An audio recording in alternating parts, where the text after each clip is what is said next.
Hello, welcome to Release Your Wings. As you may know, we are on the series of Experiencing God. I'm Dan Bagley. I'm interviewing Shireen Chada. Wonderful to be here with you, Dan. It's good to be with you again, Shireen. It's been a while since we've sat and chatted. This looks a little different than the other areas that we've been in before, but it's just a delight. So this one is how to experience God is experience God as a child, but not as we're a child of God, but as if God is a child. Yes.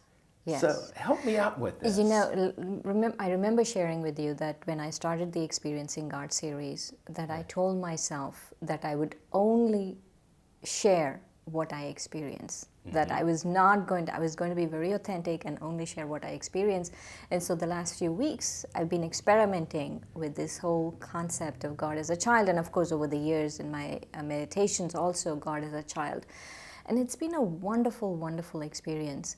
And one of the things that comes through in my experiences in meditation with God as a child, more than anything else, is His gentleness. And His, you know how little children are just so in the moment, they don't hold on to anything, they just move through life very easily, and that's why they seem to have so much energy, is because they move through life so easily. And that's my experience and feeling of God. So this is a total reversal of how most churches in the West think, because we have God as Father, God as, we're the lambs of His, He's the shepherd. And so this is rather reversing it, but it's actually not God as a child and we're smarter than, but God, experiencing God that we get from children. Is that what I'm hearing? Yes, yes. You know, one of the things is in India, you were talking about Western religions, is in India, Krishna is experienced as a child. And so it's not that far a stretch for Hinduism, at least, to experience God as a child, but there are many advantages to it.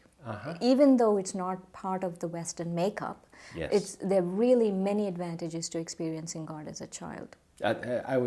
Since we saw each other, I've been in India and spent some weeks there, and I was struck by how the various gods are really the various faces of God, or how to experience. And so there will be basically Ganesh versus Krishna versus Hanuman, etc.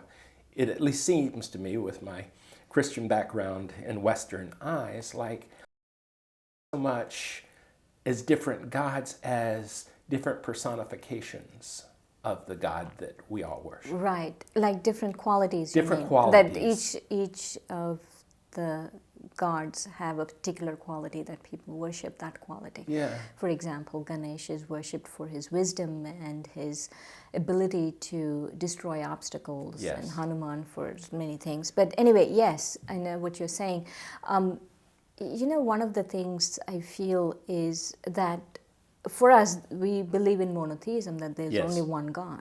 There's only one God, whether you're a Christian or a Hindu or whoever it is, that there's only one God.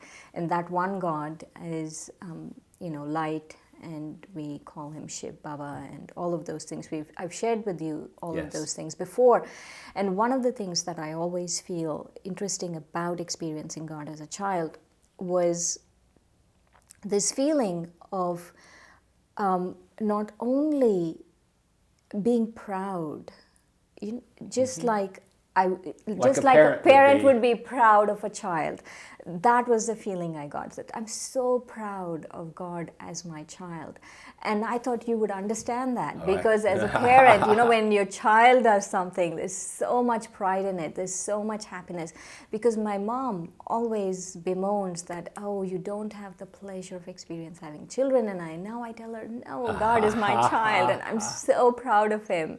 I feel like He is kind of like the decoration of my life, like the light of my life, because I'm so proud of what He can do. And not only that, but also that need within me of wanting anything else is not there, because I'm experiencing Him as a child. Yeah, which is an interesting thing you bring that up. Our second son is a Christian minister, and this last Sunday he delivered a sermon, and I was there in the audience, and my wife was out of town, but so he alluded to me in the sermon, and my dad is here, and someone went up and said, "Was your dad that guy near the aisle in the third row?"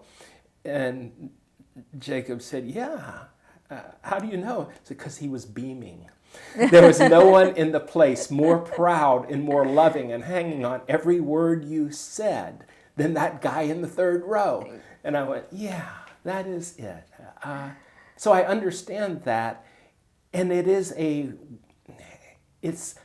am one with as well as the pride. Yes. But it's not my actions I was feeling prideful about. I was feeling pride that this is someone I absolutely love. Yes. And is delivering messages that I hadn't thought of in that context before. Right. So, and so what happens is also the advantage of making God your child is that you don't feel pulled. You don't feel, like there is a completeness in your life. There is that benefit that comes from it, from God. I'm not saying people who have children also should experience this, because whatever you experience is like magnified when it comes to experiencing God as a child. And what I've noticed is the other advantage of experiencing God as a child is that as much as you're able to experience God as a child, that's how much you are able to be a child of God. Yeah, I like that. You're bringing to mind things I hadn't planned on mentioning, but just yesterday, many years ago, there was, as a middle school, high school student, there was a young woman who lived with us for a while. Now, she's married, she has 2 children. She and her husband and 2 children were visiting us yesterday. And at some point, the younger child, who's 3, fell in the swimming pool, and the 6-year-old girl immediately jumped in the pool and went to save him, not realizing she could put her feet down. And he was flailing and struggling, but without a hesitation, this child saw her brother.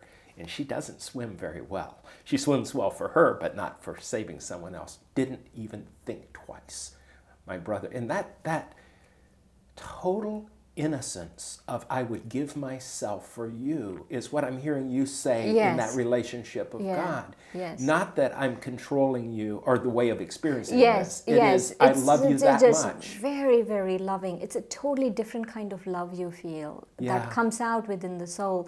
And so that was one of the advantages, that I was able to be a child, not childish, but I was able to be a child, and also not only just able to be a child, but also have that childlike wisdom. Yes. There's wisdom in that child's... Absolutely. In that child giving that. It's not just out of instinct that there's wisdom. And the other thing I noticed was this whole experience of God as my child has also brought to me this feeling that because everyone in the world are God's children, then they are my children too. Exactly. Because I'm able to experience God as a child, and I'm able to look at the world and really be so lenient. Nowadays when I look at them, I say, oh, it's okay. They'll get better. They'll do better. I don't feel, oh, they should not have done this or this. This feeling of, oh, it's okay. That leniency that only a really loving parent would feel towards the children. Yeah, interestingly enough, I am now at this age where I am now, I have more of a grandparent experience. And one of the differences that some of our viewers may find is that if we're judgmental of our children and not generous with our children and how we interact, it's really about our own hang-ups. Our big list of shoulds, or what does it say about me if my child asks a question or speaks out or throws a tantrum at some point. Babies do that. So, by the way, having adult children is the best of all. But what I've noticed you just wish they just became adults, right? No, it is the journey. We've loved every bit of it. But within that, now neither of my sons has children, but we do have adopted families, like Siobhan and Steve coming over and bringing the kids, and we take them about once a week. And that, I realize, I'm not as attached to the outcomes, only to loving them in the here and the now. I think grandparents have already been through the joke once. Right. And so maybe our sense of God, though, and I've noticed you switched it back and forth, because in our sense of God, you're saying, here's how I think of God, and here's how I see me as a child of God, and it's the same childlikeness. Is that? Yes, yes. You know, yeah. I was sharing with you how recently Dadi was visiting New York. Dadi Janki was visiting New York, and she gave this most beautiful talk. But in the talk, I was seeing her as a child, because Dadi really, even at 96, knows how to be a child. Yes. And so I was seeing her as a child, and then I came outside and we were eating food, and there were little, maybe 3-4-year-old girl playing, and I got the same feeling from that 3-4-year-old girl, and there was such a fragrance, a spiritual gentleness about her. Yes. I said, you know, I was trying to talk to her, so I asked her to come closer, and even though she didn't want to, it was such a gentle feeling. And so I was thinking, you know, the difference between the child and Dadi is Dadi has this sage-like wisdom. Right. And I was thinking, is if I have this relationship with God as a child, then not only can I be a child, but also I can be wise. That I can see the wonder of life like a child and have sage-like wisdom. In the same way as I would experience it in God. Like, not only is He a child, like He has that gentleness and He's easily forgiving, He moves through life very easily, there's no hang-ups, there's no, like, He trusts everyone. Exactly. There's no issues of trust. I mean, a 1-year-old is not going to say, am I going to get food tomorrow? Not tomorrow. They trust it's going to appear. And so they live in trust. And so that's my experience, is that God lives in trust. And seeing that, experiencing that has helped me live in trust. Absolutely. And by being both the observing God as the child, observing ourselves as a child of God, that gives this peace that says, yeah, it is, we are loved. We're loved in different ways. Yes. Even if we make a mistake, as children do. Right. We're forgiven in that context. So right. That's... Like, for me, I feel God really sees the highest. Mm-hmm. You know, like I have relatives who don't really do much in life. But if you talk to their mom, they're the best kids. You would never hear a word. Right. Right. And so in the same way, I feel God doesn't see anything beyond my wonderfulness. Yeah. He doesn't. Clearly, He has good taste. Thank you for saying that. Well, I said that facetiously, but it's absolutely true that a friend of mine who is a Methodist minister and quite a funny songwriter had a song that was, the basis of it was, God is very fond of me. And it was just a delightful song. Yes. You know, He loves everything I do. Even, you know, and I'm thinking, yeah, for a minister to have that is saying, this is that childlike loving us in the present moment. I'm sure he experiences it. Oh, otherwise, he's just not making it up, right? He was absolutely joyful in singing, in sharing this message, and I think that's part of it. Yeah, can you imagine feeling that God can, you know, in God's eyes, you're always wonderful. Yeah, and that really happens if you experience God as your child. Yeah, because you can understand it from a different mindset of sorts.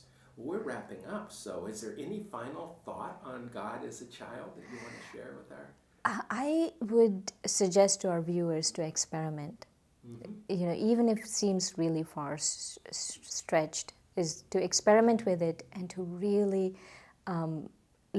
experience this, because that experience has so many benefits, so much joy in it. It's really, if we want to experience joy in spiritual life, that is a way to experience joy in spiritual life, is to experience God as a child. That's nice. And I hope our discussion today is something that will help people experience God in a richer way, in a way that they feel more loving and more loved.